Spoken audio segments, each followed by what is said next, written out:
भारत में प्रसिद्ध जैन केंद्र स्थित है? Option A Rameswaram, option B Kanchi, option C Madurai, option D Shravanabelagola.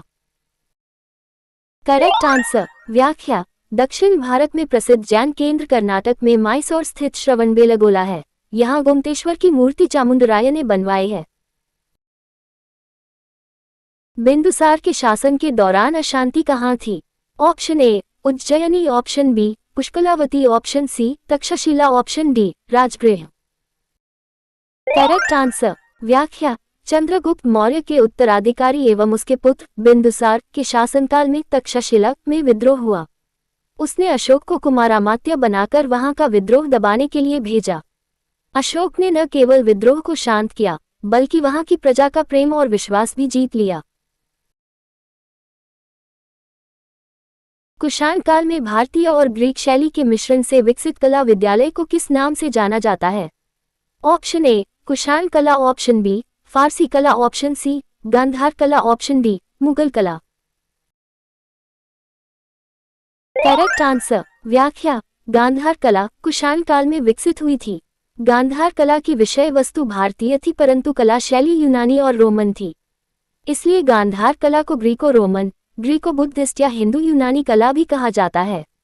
सर्वप्रथम गांधार नामक स्थान पर इसके प्रकट होने के कारण इसे गांधार कला कहा जाता है। चंद्रगुप्त द्वितीय और किस नाम से जाना जाता था? Option A Samudragupta, option B Skandagupta, option C Vikramaditya, option D Rana Gupt. Correct answer. व्याख्या: चंद्रगुप्त द्वितीय को विक्रमादित्य कहा जाता है। इसकी माता का नाम दत्ता देवी था। इसका काल गुप्त काल का स्वर्ण युग माना जाता है।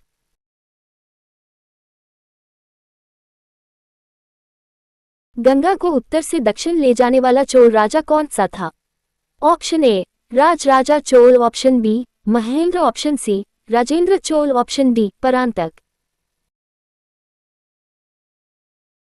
Correct answer. व्याख्या: राजेंद्र चोल गंगा को उत्तर से दक्षिण ले जाने वाला चोल राजा था।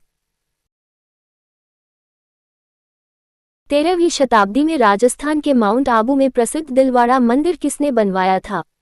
Option A Mahendrapal, option B Mahipal, option C Rajyapal, option D Tejpal. Correct answer. व्याख्या: 13वीं शताब्दी में राजस्थान के माउंट आबू में प्रसिद्ध दिलवाड़ा मंदिर गुजरात के बघेल वंशीय शासक वीरघुल के 2 मंत्रियों एवं तेजपाल ने बनवाया था। यह मंदिर जैनियों को समर्पित है। पृथ्वीराज चौहान को मोहम्मद गोरी ने किस युद्ध में हराया था? ऑप्शन ए तराइन 1191 में, ऑप्शन बी तराइन 1192 में, ऑप्शन सी चंदावर 1193 में, ऑप्शन डी रणथंभौर 1195 में। Correct answer. व्याख्या: तराइन की पहली लड़ाई 1191 में मोहम्मद गोरी और पृथ्वीराज चौहान के बीच हुई थी। इसी मैदान पर दूसरी लड़ाई इनके बीच 1191 में हुई। प्रथम युद्ध में पृथ्वीराज विजयी रहे, जबकि द्वितीय युद्ध में मोहम्मद गोरी की विजय हुई। रजिया सुल्तान किसकी बेटी थी?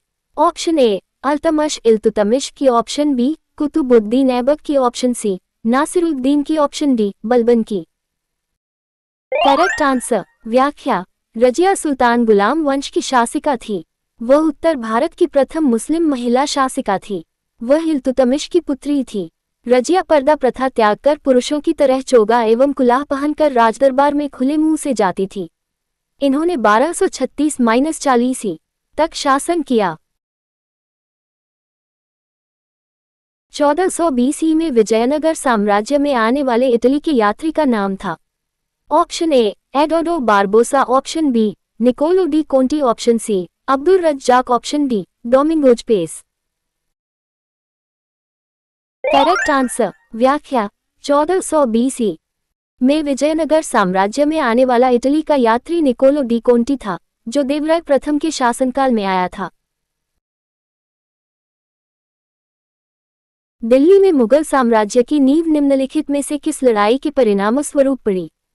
ऑप्शन ए पानीपत की तीसरी लड़ाई, ऑप्शन बी पानीपत की दूसरी लड़ाई, ऑप्शन सी हल्दी घाटी की लड़ाई, ऑप्शन डी पानीपत की पहली लड़ाई।